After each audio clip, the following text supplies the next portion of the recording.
lugar na nasa tamang oras. Halimbawa, ikaw ay naghahanap ng iyong trabaho, bubukas ka ng iyong negosyo, mayroon kang plano sa iyong buhay, ito ay nasa tamang oras at ito ay nasa tamang panahon. Amen? Nasa lugar, tamang lugar at tamang panahon. Na kung saan, sa kabila ng pandemic, sa kabila ng kung saan nagkakaroon ng tanggalan ng mga trabaho, kung saan maraming nagugutom, kung ang grasya ng Panginoon Diyos sa iyong buhay. Sa kabila ng kahirapan, sa kabila ng pandemic, magtataka ka. Ikaw ay umangat, ikaw ay tumataas, dahil ikaw ay nasa tamang oras, nasa tamang pagkakataon. Amen? Amen. So maraming mga kapatid tayo na nagpapatungo na sa kabila ng naranasan namin halos sa 2 taon na pandemic na ito. Pag sila ay nakakausap ko, sila ay nagpapasalamat na kung saan ang himala ng Panginoon Diyos ay nasa kanilang buhay. Pero tayong kapatid dito na hindi nakakalakad papuntang bayan dahil sumasakit ang kanyang tuhod. Kaliwa po ba yun? Kanang tuhod, Ate Betty? Ano? Ngunit sa patuloy niyang pakikinig ng salita ng Panginoon Diyos, sa patuloy niyang pag-take ng Holy Communion, sa grasya ng Panginoon Diyos, siya ay nakakalakad hanggang bayan at hanggang pabalik dito sa atin. Amen? Amen. Tunay na ang Panginoon Diyos ay kaaya-aya, nakakapagtaka ang kanyang kilos sa ating buhay, na hindi natin nakakagulan. Ganun, di ba?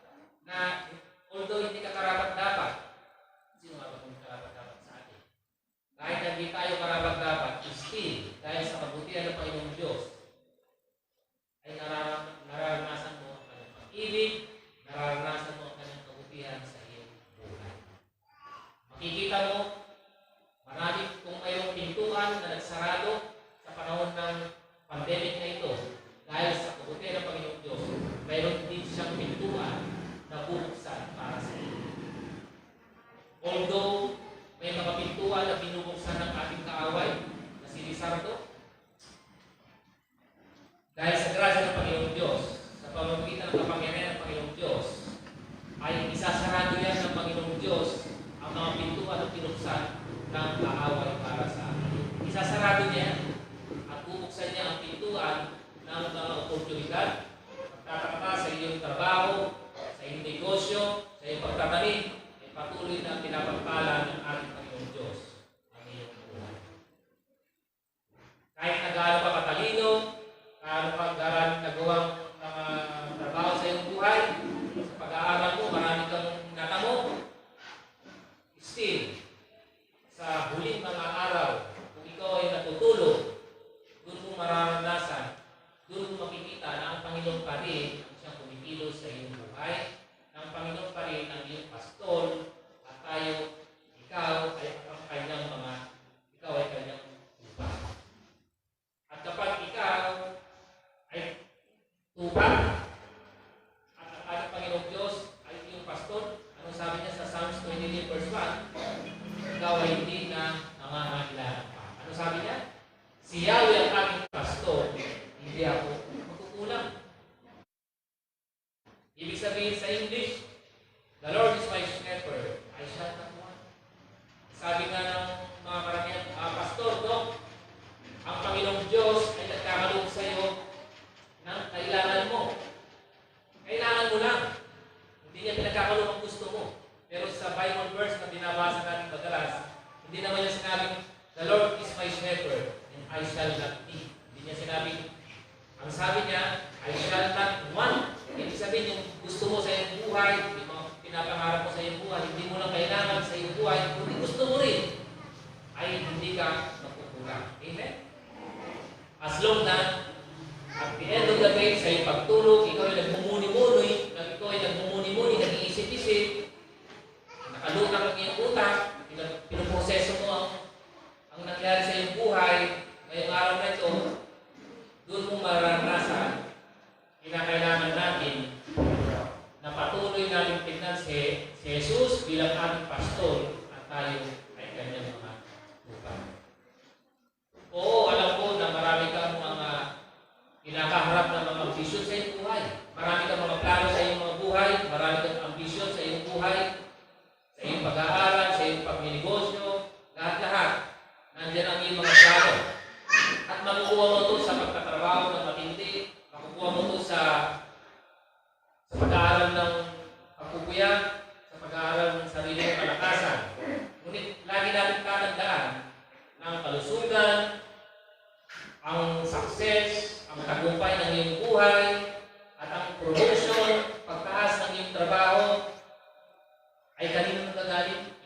nanggagaling hindi sa iyong sariling lakas, hindi sa iyong sariling pagtsatsaga, kasipagan, kundi ito ay nanggagaling sa ating Panginoong Diyos. Amen?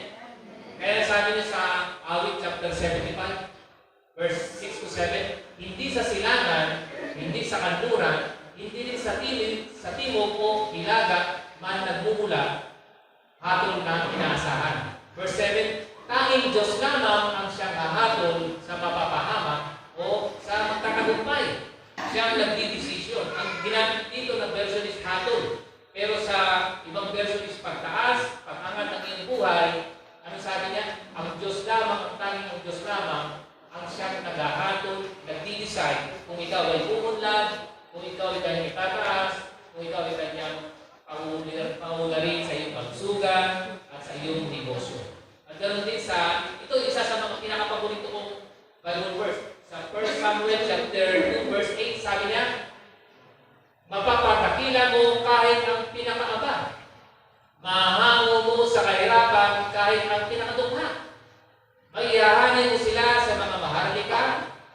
Mabibigyan ng karangalan kahit ng mga hampas lupa.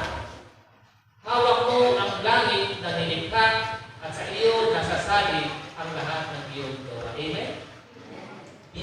Binigyan pansin dito ang pinakaaba. Binigyan pansin dito ang mga pinakadugha. Binigyan pansin dito ang hampas lupa. O napansin nyo? Pinakaaba. Hindi aba ha? Pinakaaba. Hindi niya sinabing dukha, kundi pinakadukha. At ang tindi dito, ang pinakamalupit dito, ay hampas lupa. Mayroon ba kayong kilalang gatong tao sa murong bataan? Dito pinapakita na kaya mapatakilan ng ating Panginoong Diyos, kaya niyang maihanap sa kahirapan, kaya niyang maihanay sa mga maharlika, kila Duterte, sa mga mayayap, kila Mayor Lina, kaya niyang ihanay. Dito, patakila, dito, nakakagulat ang kilos ng Panginoong Diyos sa pagkasa. At doon niya sinabi, doon sa Luke chapter 1 verse 22, ano sabi niya? Tinanggal sa kanilang luklukan ang mga may kapangyarihan at itinataas ang mga nasa abang kalagayan. Ang Diyos, dito nagpapakita, ang Diyos ang siyang nagtataas at ganoon din, ang Diyos din ang siyang nagbababa. Lagi natin itong tandaan. Amen? Maaaring mapapansin mo, pero doon, pastor, matagal na ako nagsisimba, pero parang walang nangyayari. Parang walang resulta. Parang hindi umaalagwa. Hindi umaangat. Maaaring may pagkakataon na ang iyong mga classmates na nakapagtapos na sa kolehiyo, meron na silang sariling bahay, meron na silang magagandang sasakyan, may tendency na kung minsan ito ay naiingit, buti pa si classmate ko, kapats ko lang ito, kasabay ko ng high school sa elementary, meron na siyang bahay, meron na siyang sasakyan, pero hindi mo alam kung gaano sila kahirap, ang mga classmates mo na ito, hindi mo alam kung gaano sila kahirap sa kabila ng kanilang karamihan ng pera. Kung ka magtataka, itong mga classmates mo na ito, hindi lamang natin alam ang kanilang pinagdaraanan, sa kabila ng kanilang karamihan ng pera, still, sila ay mahirap sa kanilang puso, sila ay mahirap sa kanilang pinagdaraanan. Hindi natin alam kung ano mga problema na kanilang pinagdaraanan sa kanilang buhay. Maaaring kung sila ay hindi nakatulog. Maaaring ang tulog lang nila ay 2 oras, 3 oras. Ngunit ikaw na nakakarinig ng kagandahan loob ng Panginoon Diyos, ikaw na nakakarinig ng kabutihan at pabor ng Panginoon Diyos, ikaw ay nakakatulog ng 8 oras, ikaw ay nakakaya ng 3 beses sa isang araw, at lalo-lalo na ang kapayapaan ng Panginoon Diyos ay iyong patuloy na nararanasan. Amen? Sabi niya sa kanyang salita, the more na tumitingin ka sa ating Panginoon Jesus, katulad ng kinanta ni Brother Angelo kanina, just can't take my eyes on you, focus my eyes on you, sabi niya. Ang hindi lamang kagandahan loob ng Diyos ang siyang dadalo sa iyong buhay, kundi pati na rin ang kapayapaan. Kapayapaan na siyang patuloy, nararami, dadalo barya sa iyong buhay. At dahil dito, ang tunay na buhay ay ang pakilala ng ating Panginoong Diyos sa iyong buhay. Pakilala mo ang Diyos, si Jesus sa iyong buhay, ito ang tunay na buhay. Ito ang tunay na buhay. Ngunit kahit na ikaw ay patuloy na nagtsatsaga para makamit mo ang pera, kahit na ikaw ay nagtsatsaga, nagpapakasipag upang makamit mo ang mga pangailangan sa iyong buhay, pag ganito ang iyong isip, pag ganito ang iyong tumatakbo sa iyong utak, ibig sabihin ang iyong ambisyon ay napakaliit. Napakaliit. Bakit? Tayo ay ginawa ng Panginoong Diyos upang hindi natin nabuli ng pera.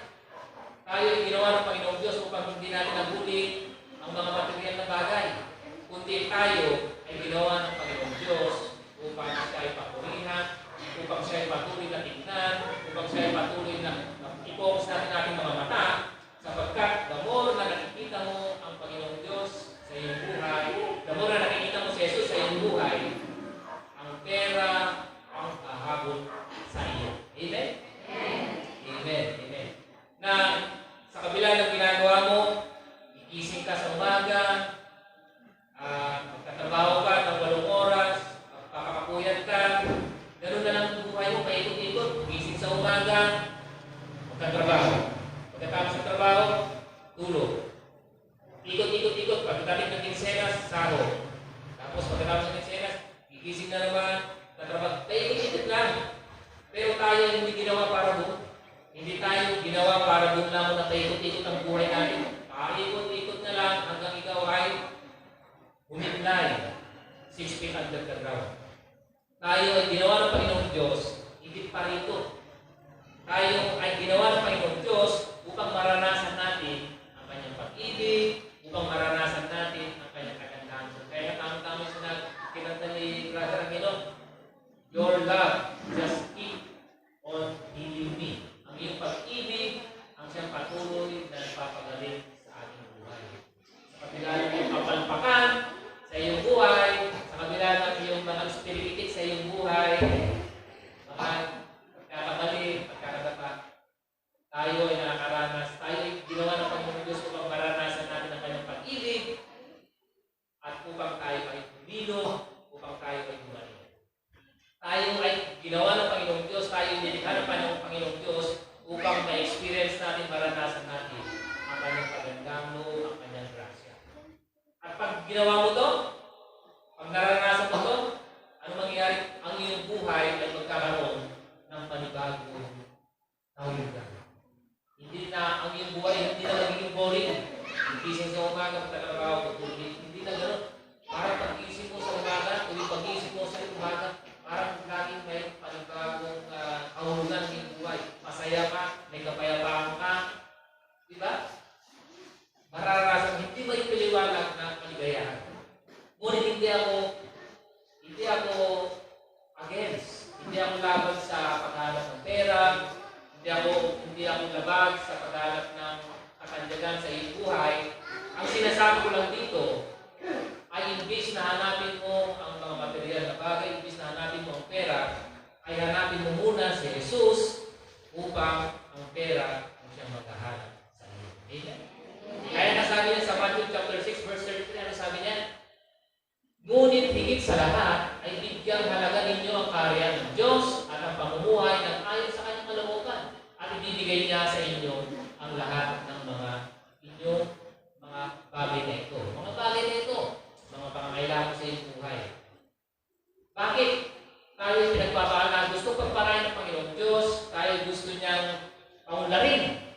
Tayo niyang gustong i-angat, i-promote sa ating buhay. Hindi tayo upang maging materialistic, upang hindi tayo maging matakaw sa pera, hindi tayo maging gahaman sa pera, kundi tayo ay gusto pagpalain ng Panginoong Diyos upang pagpalain din natin ang ating katabi na oras na ito. Pagpalain mo ang iyong katabi, ang iyong nasa harap, o ang iyong nasa likod. Amen? Amen. Kaya tayo katulad ni Abraham, dun sa Genesis chapter 12 verse 2, ano sabi niya? Pararamihin ko ang iyong mga anak at apo, at gagawin ko silang isang malaking bansa. Pagpapalain kita at gagawin kong dakila ang iyong pangalan, at ikaw ay magiging pagpapala sa marami. Kung ikaw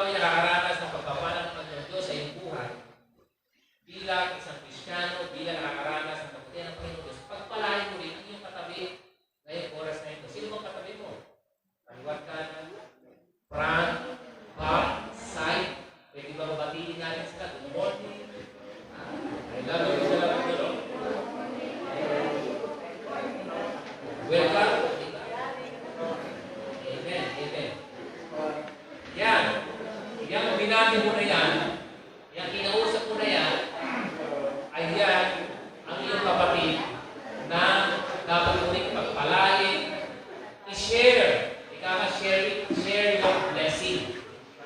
Sapagkat tulad ni Abraham, pagpapalain kita para pagpapalain mo rin ang iba. Sasabihin mo naman sa akin, Pastor, hindi naman ako siya Abraham eh. Ay dito sa Galatians chapter 3 verse 29, ano sabi niya? At kung kayo kay Kristo, kayo yung mga anak ni Abraham at tagapagmana ng mga pangako ng Diyos. Sasabihin mo, Pastor, hindi naman ako si Abraham eh. Eh, hindi ka nga ito si Abraham. Sabi niya, kung si Kristo ay nasa iyong puso, kung si Kristo ay tinanggap po sa iyong buhay, ikaw ay sabi, anak ni Abraham. At kung ikaw ay anak ni Abraham, ikaw ay dapat na magpala sa iyong kapatid sa pananampalataya. At ngayon tayo ay dadako sa parang introduction lang pala yun. Okay. Dadako tayo sa isang mensahe na tungkol sa menorah, golden menorah. Ito yung isang ilawan. Nung napag-aralan natin yung kaban ng tipan, pwede pakinggan Sister Bea. Kaban ng tipan. Yung luklukan ng kawan. Art of the Covenant. Ito yung pag-aaralan natin tungkol sa ilawan. Ito yung tinatawag natin golden menorah. No? At itong golden menorah na ito, kung mapapansin nyo sa kanyang yung parang lampara, mapapansin mo, ito ay mayroong 7 sana. Yung tatlo, yung isa nakadiretso, yung tatlo nasa kaliwa, at yung tatlo naman ay nasa kanan. May iba ka pang portion ng golden menorah. Meron ba dyan? Itong picture. Yan. So mapapansin mo, 7 yan. Ito yung tinatawag ng golden menorah. Ito yung binasa ni Sister Ellen kanina. Tungkol sa ilawan. No? Makikita mo, yung isa nasa gitna, yung tatlo, mapapansin mo nasa kanan, yung tatlo naman nasa kaliwa. At mapapansin mo yung ilawan nila, yung pinakatuktok nila, yung nasa kanan is nakadireksyon yung kanyang apoy. Yung kanyang apoy is nakapokus sa gitna. At yung nasa kaliwa naman, yung kanyang apoy is nakaharap doon sa gitna. Bakit ganon? Sapagkat yung gitna na ito ay nagre-representa na siya si Jesus. Si Jesus na nasa gitna ng ating buhay. Si Jesus na nasa gitna ng iyong buhay. At yung tatlo doon, sa kanan at sa tatlo dito, sa kaliwa, is nagre-representa na tayo yun. Ikaw, ako, tayo lahat. Isang simbahan na siya nakatuto, nakapokus kay Jesus Christ. Amen? Kaya nga ang title ng ating message ngayon is, Can't Take My Eyes Off You. Di ba kanta yun eh? Can't take my eyes, I love you, baby. That's alright, I love you, baby. Di ba? You're so good to me. Can't take my eyes off you. Di ba? Yun ang title ng ating mensahe ngayon. So makikita natin, pinapakita dito na sa lahat ng aming ginagawa, sa lahat ng aming mga kinikilos, is kinakailangan ito ay nakapokus kay Jesus Christ, sapagkat si Jesus Christ ang sentro ng ating buhay. Kahit na ano ang mayroon sa iyong buhay, kanyagan, negosyo, magandang negosyo, meron ba? Mami! Magandang trabaho? Bakit nandiyan sa iyong buhay yan? Bakit ka magandang ani? Magandang negosyo? Magandang trabaho? Bakit? Sapagkat dahil walang iba kundi dahil tayo Yesus Cristo. Amen? Huwag mong sasabihin nga, ay hindi, dahil sa akin kasi bagay ito. Hindi, huwag ganun. Dito sa ito yung art of the covenant. Yung una natin pinag-aralan ng mga nakaraang buwan. Yan nagre-representa si Jesus na siyang tumakit ng ating mga kasalanan. Kaya tuwing tayo tinitignan ng ating Panginoong Yesus Cristo, tayo tinitignan ng Panginoong Diyos, hindi na nakikita ang iyong kasalanan, mga kapalpakan sa iyong buhay, sapagkat tinatakpan ka ng kabanalan ng ating Panginoong Jesus. Ang laman ng kabanatipan na yan ay yung mga kasalanan ng mga Israelitas, nagre-representa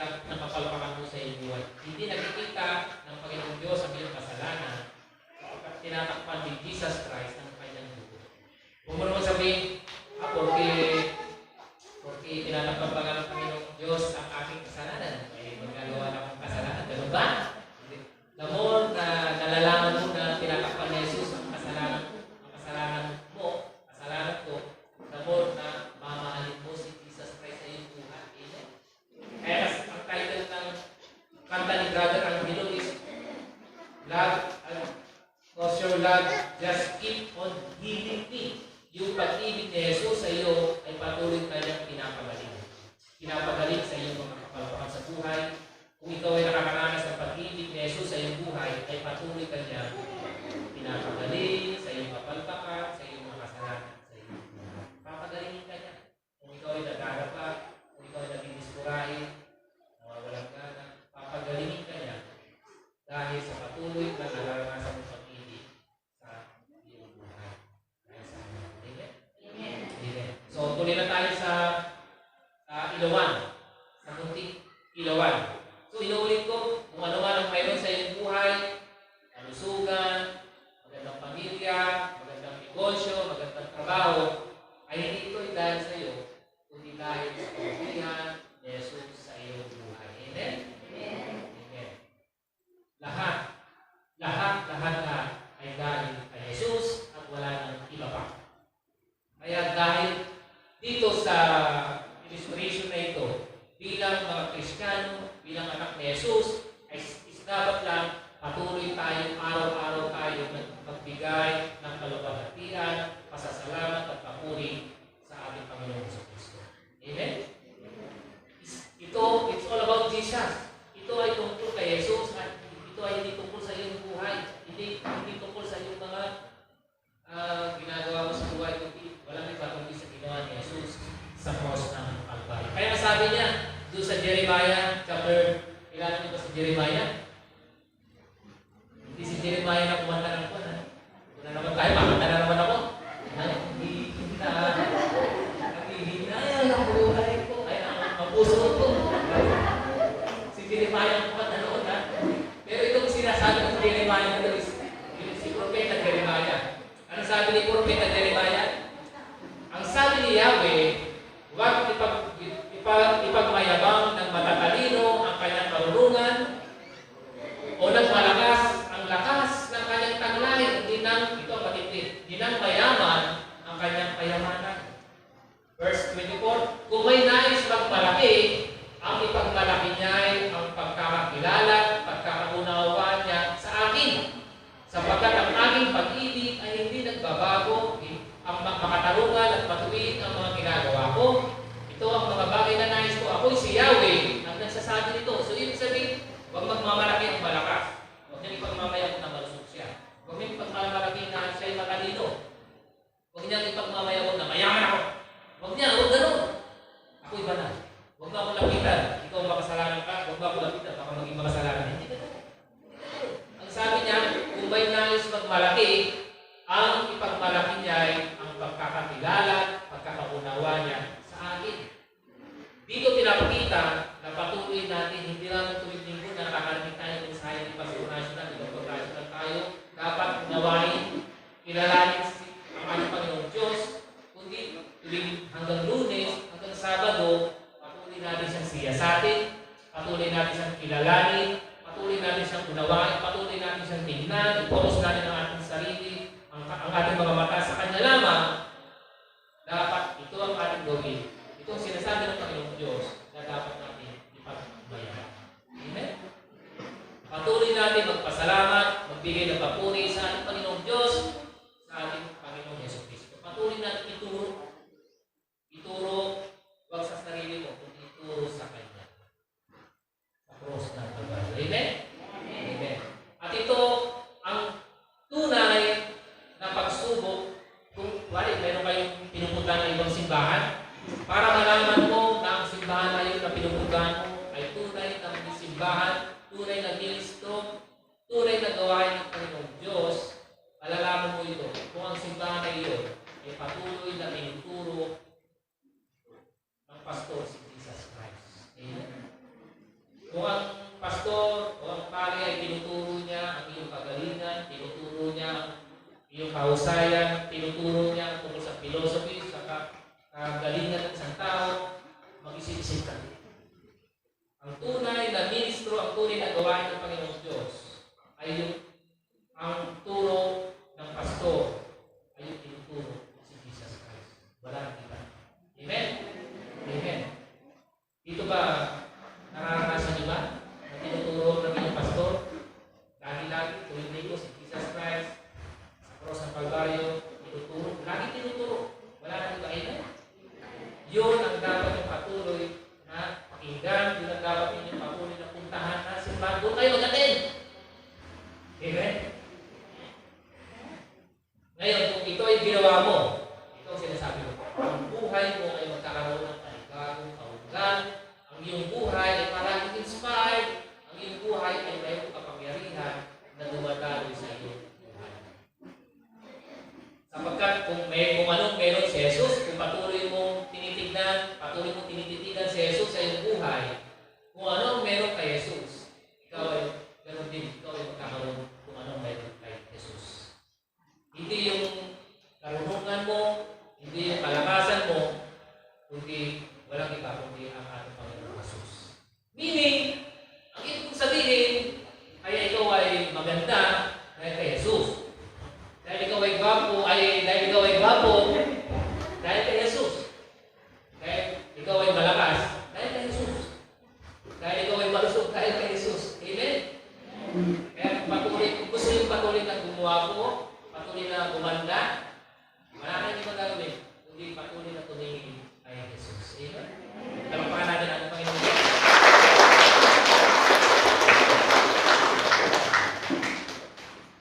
Ang tanong, gusto niyo bang gumawa ko? Gusto niyo bang gumanda? Amen. Amen. Amen. Papuri sa ating Panginoon Diyos. So patuloy natin gamitin ang pangalan ni Jesus sa bawat area sa ating buhay. Sa ating trabaho, imbitahin mo si Jesus sa iyong trabaho. Sa iyong negosyo, imbitahin mo si Jesus sa iyong negosyo. Kung ano ang meron sa iyong buhay, patuloy mong pasalamatan at papurihan ng ating Panginoon Jesus. Patuloy mong itaas ang kanyang pangalan. Walang ibang pangalan kundi ang pangalan ni Jesus. Patuloy na imbitahin mo si Jesus sa kaligitnaan ng iyong pamilya, sa kaligitnaan ng iyong pagtatrabaho, patuloy mo siyang imbitahin sa iyong buhay. Ngayon, ang tanong dito is, Pastor, ano ang mangyayari kung ang isang tao ay hindi marunong magpasalamat o hindi papuri sa ating Panginoon Diyos? Gusto niyo bang malaman? Di ba, napag-aralan natin kung ang isang tao hindi marunong magpapuri sa Panginoon Diyos, napag-usapan natin yung apo ni Herod, yung Haring Herodes. Di ba, napag-aralan natin na inanin ng uod yung kanyang bituka habang siya ay buhay pa. Yung si King Agrippa, apo ni King Herod. Ngunit mayroon pang isang hari na dahil hindi marunong magbigay ng papuri sa ating Panginoong Diyos, ay mayroong isang hari dito na tinatawag natin si King Nebuchadnezzar. Si King Nebuchadnezzar, siya ay makapangyarihan, nagpagawa siya ng magagandang palasyo, at inangkin niya ang kapurihan, imbis na ibigay niya sa ating Panginoong Diyos. Siya nagpaganda siya ng kanyang palasyo, at hindi niya binigyan ng halaga ang ating Panginoong Diyos. Ano nangyari?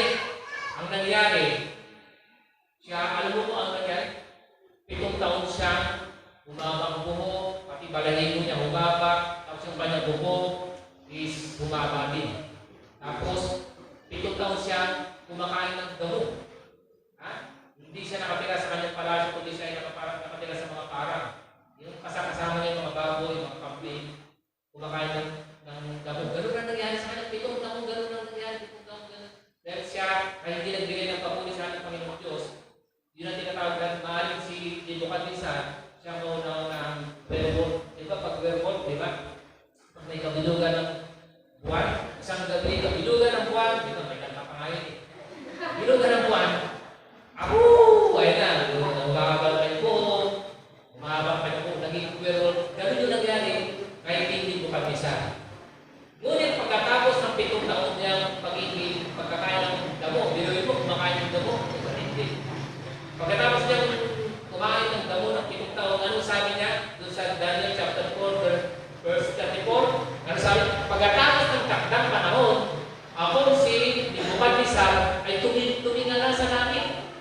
nanumbalik ang dati kong pag-iisip. Dahil dito, pinuri ko't pinasalamatan ang kataas-taasang Diyos, ang nabubuhay magpakailanman. Ang kapangyarihan ay walang hanggan, ang paghahari ay magpakailanman. At doon sa Daniel chapter 4 verse 37, ano sabi niya? Kaya akong si Nebukadnezar ay nagpupuri ngayon at nagpapasalamat sa hari ng kalamidad, sapagkat lahat ng gawa at tuntunin niya ay matuwid at makakarungan, binabaksak niya ang mga panalo.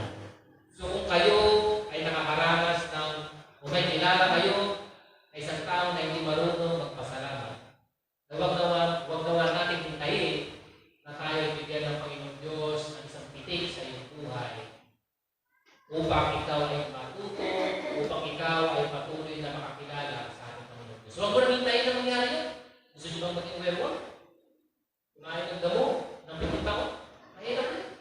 At dito, nung napagtanto niya, after 7 years, nung tinuruan siya ng Panginoong Diyos, doon niya nasabi na ang Panginoong Diyos siyang mataas-taasan, ang Panginoong Diyos ang siyang naghahari ng buong kalangitan ng ating Panginoon. Lahat ng sangay ng gobyerno na ito, sa mayor, sa barangay captain, sa barangay tanong, sa presidente, lahat ng sangay na ito ay nasa ilalim ng kapangyarihan ng ating Panginoon Diyos. Amen? Amen.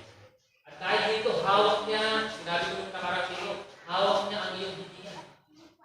Hawak ng Panginoong Diyos ang hininga ng mga tao na pupuri sa Kanya.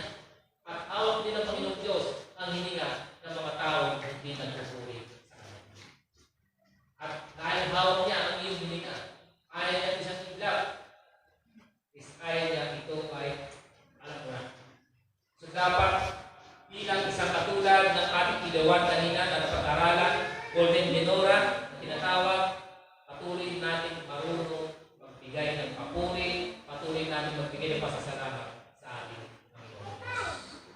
Amen? Alam mo, pagdating namin sa langit, sasabihin ng Panginoon Diyos sa iyong buhay, "Oh, anak, alam ko ikaw ay naghirap sa iyong buhay. Alam ko ikaw ay nakaranas ng kapigatian. Alam ko na ikaw ay nakaranas ng naguluhan, ang problema sa iyong buhay." Sasabihin ni Jesus Christ. Pero alam mo, kung ako ay patuloy na sinunod mo, o patuloy mo akong tinignan, patuloy mo akong hinanap ng iyong puso, sana ganito sana ang iyong buhay. Yan, papakita niya, i-retain niya yan eh. Ito sana ang iyong buhay, hindi rin sasunod mo siya ha. Kundi, kung ikaw ay nakikinig sa kanyang salita, kung ikaw ay patuloy mong hinanap ang ating Panginoon Jesus, kung patuloy mong nag-focus sa kanyang cross ng Kalbaryo, patuloy mo siyang tinignan ng iyong mga mata, ito sana ang iyong buhay. Yan. Sasabihin mo, sayang. Iiyak ka naman, sayang. Di ba? Ulit. Sasabihin naman ng Panginoon Diyos, huwag ka nang iyakan. Papahiran na ang iyong mga buhay. Total na, hindi ko magkakasa. Amen? Amen. Kaya tayo dumako doon sa lampara, doon sa pinakita ni Sister Bea na sinisindihan ng pari. Ayan, sinisindihan niya. Doon sa nabasa ni Sister Evelyn kanina, nasisindihan niya ang lampara. Diyan sa lampara na yan, ay ito ay mayroong mga mitsa. Alam mo yung mitsa, yung parang kandila, doon sa dulo ng kandila is parang sinulit pa yun. Yun ang tinatawag natin mitsa. Pero yung pagsinindihan mo naman yun. Iba naman yung labintador na pumutok. Hindi naman pumutok. Kandila ang pinag-uusapan natin dito ha. Kandila. Ibig sabihin dito na sinabi ni Sister Evelyn na ito ay iilawan mo. Ano ibig sabihin dito? Di ba ang minsa kung minsan dahil sa sobrang tagal ng umiilaw kung minsan may tendency na bumaba. Na? Bumaba ka, bumaba. Yumuyo ko, di ba yung kandila, yumuyo ko. Ang gagawin ng pangit na sinasabi ni Sister Evelyn na iilawan mo, mayroon silang tong na kung ikaw ay nakayuko, nakabaksak na, ang gagawin ng pangit is itataas ka niya. So, ibig sabihin, ang pari na tinutukoy dito, sino ba ang pari natin ngayong buhay, ngayong araw na ito? Ang pari kayo, walang patuloy si Jesus Christ. Amen? Meaning dito sa marami tayo natutunan dito sa lampara na yan, sa ilaw na yan. Kapag ikaw ay nangihina,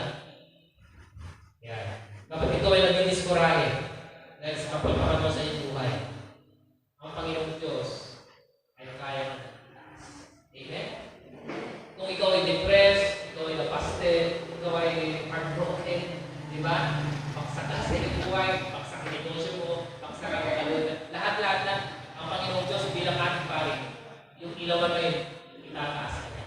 Di ba? As ating Diyos, inatawa. Okay. Ang Panginoong Jesus, itataas ka niya. Hindi ka niya uusigin. Ikaw, pakasalanan ka kasi, ginawa mo kasi ito, wala ka sisin mo na ba ka? Hindi lalo ka mong bubaksak. Hindi ganoon ang ating Panginoong Jesus. The more na nagkakasala ka, the more na hinihili ka ng ating Panginoong Jesus. Amen? Hindi ka niya kahit kailanman uusigin, kundi ikaw ay kanyang itataas. Hindi katulad ng mga pari noon, mga paksiyo, mga saudisyo, mga iskriba. Huwag kang lanapin sa akin, pakasalanan ka. Pagkakapagkalapitan ka mo, dudumi ako. Ganun mga pari noon kapanahon. Ngunit ang ating Panginoong Jesus, napakaganda ng ating Panginoong Jesus, kung kayo ay manunod ng Passion of Christ, tuwing may napakaganda doon yung isang babae na nahuling nagkakasala. Ano ginawa niya yung Jesus Christ? Yugo si Jesus Christ at ginanoon yung kanyang naman. At pag ganun yung babae, yung kanyang babae, nakita niya ang mukha ng Jesus Christ. Ganun si Jesus Christ, kung ikaw ay nadarabakan, hahamunin ka niya, itataas ka niya.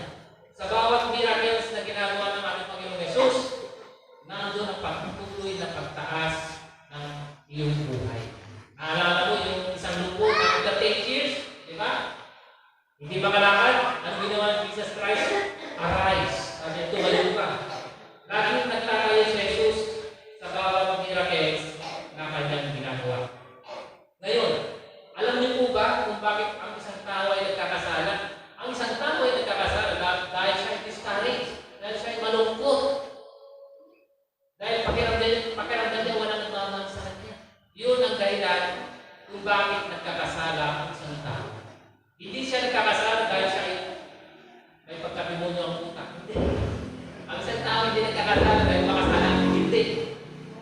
Ang tao ay nagkakasala dahil siya ay discouraged, dahil siya ay pakiramdam niya, wala siyang tamang magagawa. Pag nagkamali ka na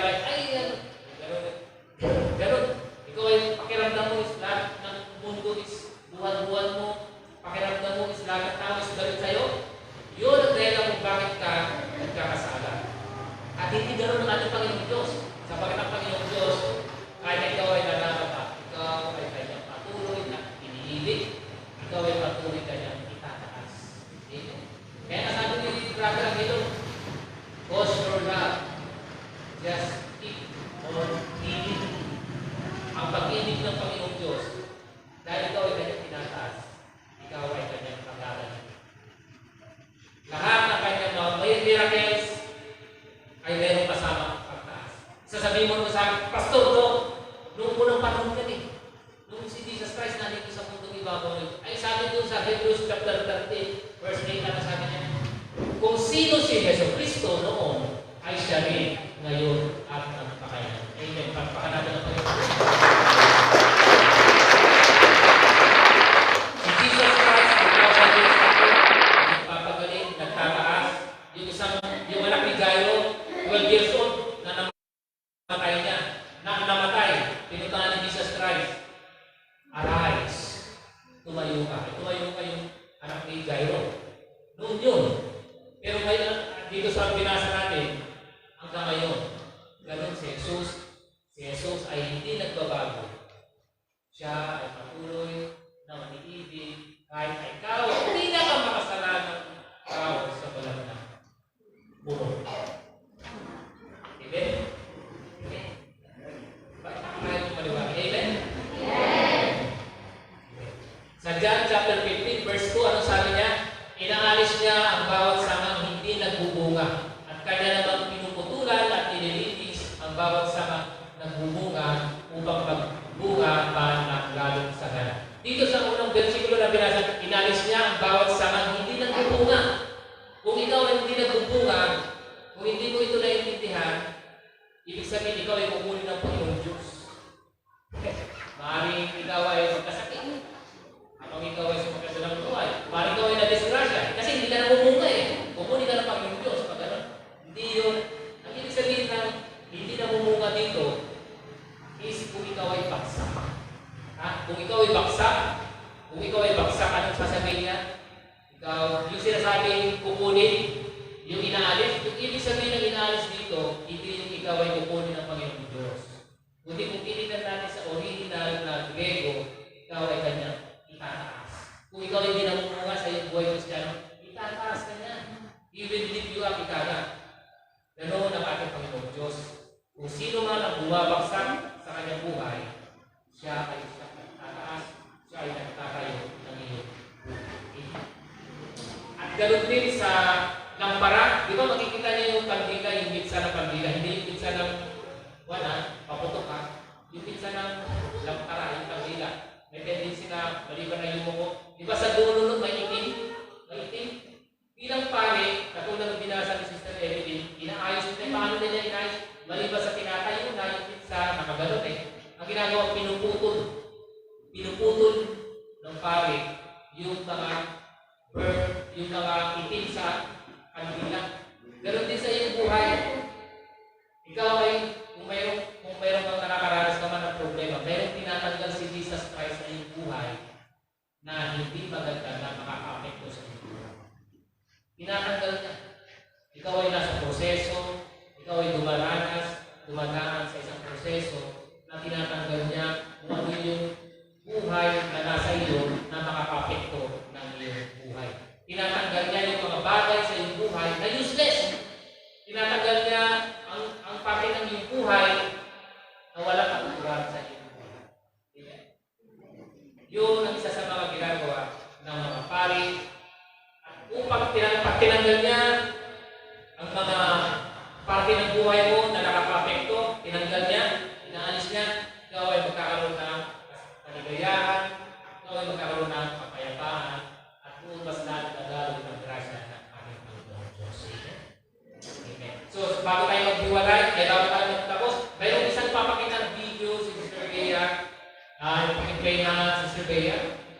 Yan, dito yung lampara, ito yan, ito. Itong lampara yan. Makikita niyo yung nasa dulo, tatlo, sa kaliwa. Nakapokus yung kandila, ayun, nakapokus. Yung bitsa, nakapokus sa gitna. Ayun, nakapokus. Ayan si Jesus Christ sa gitna.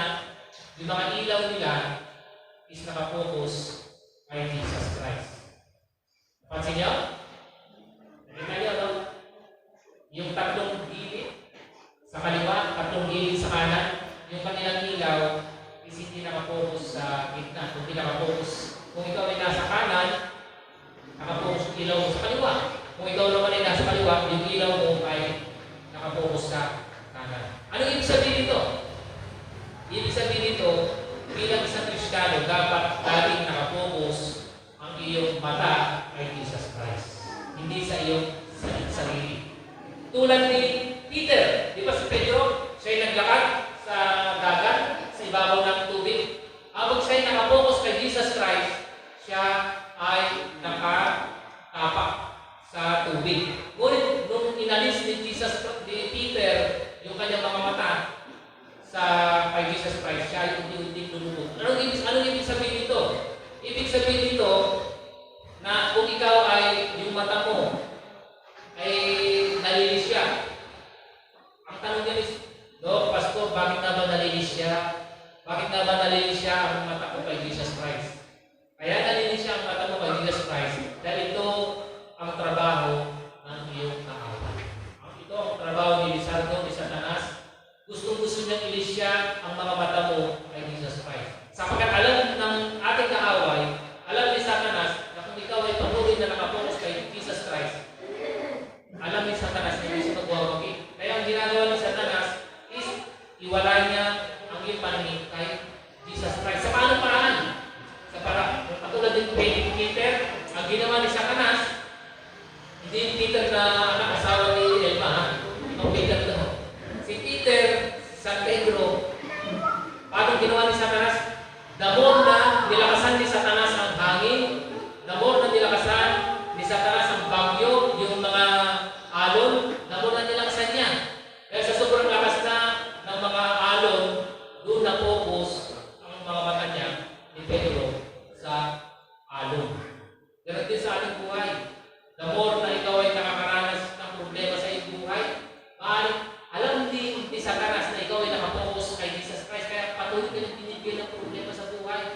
ka niyang binibigyan ng mga suliranin sa buhay, patuloy ka niyang binibigyan ng mga sakit ng ulo para ilayin niya ang mata mo kay Jesus Christ.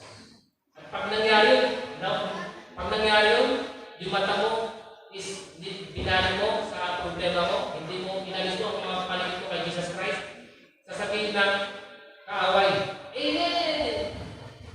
hindi pala ang kaaway. Joke lang. Pag gano'n na nangyari, ang iyong kaaway ay nagwagi. Kaya ano sabi ni Jesus Christ? Pedro, bakit ka nag-alala? Kaya pinuntahan niya si Pedro, hinawakan ng kamay ni Pedro. At anong sabi ko kanina? Si Jesus Christ ay patuloy na nagtataas. Tinaas na si Juan. Nakikinig ba kayo? Si Juan ba? Si Pedro. Tinetesting ko lang kayo kung nakikinig pa kayo. Naalala ko tuloy yung pasyente ko sa Pampanga. Ang pasyente ko na ito si Juan. Kaya hindi ko ma-memorize yung pangalan niya, natatawag siyang Pedro. Pedro ka o Juan? Pedro Juan. Pero Juan, si Juan ako Pedro natatawag. Anyway, alam niyo po ba ang tunay na definition o pahulugan ng alinlangan? Ang tunay na definition ng pag-aalinlangan ay kung yung paningin mo sa kay Jesus Christ ay inilayo mo. Yun ang tunay na definition ng pag-aalinlangan. At kapag dahil na lumakas na yung bagyo, itong si Pedro, dahil nawala na yung kanyang focus kay Jesus Christ, dumating na yung mga natutunan niya, yung mga napag-aralan niya sa kanyang high school. Siguro napag-aralan ni Pedro ng high school, sabi niya, ito yung pag-aralan ko sa physics na ang tao ay kahit kailanman hindi pwedeng lumakas sa ibabaw ng tubig. Yung mga tinuturo, ito yung tinuturo ni Mrs. Mendes. Physics ito yung tinuro ng teacher ko ng high school. Kung ano yung tumaas, babagsak. Hindi, by gravity. By gravity, doon siya nakapokus sa gravity. At dahil doon siya nakapokus sa gravity, ano sabi niya? Ano sabi ni Jesus Christ? Bakit ka nag-alinlangan? Ganun din tayo mga Kristiyano, kung tayo masyado natuto sa mga pinag-aralan natin sa high school, kung ikaw man ay natuto dahil sa pinag-aralan mo ng elementary, may tendency na malilisya ka sa salita ng Panginoon. Sapagkat ang turo ng high school at elementary is kung minsan medyo laban sa salita ng Panginoon.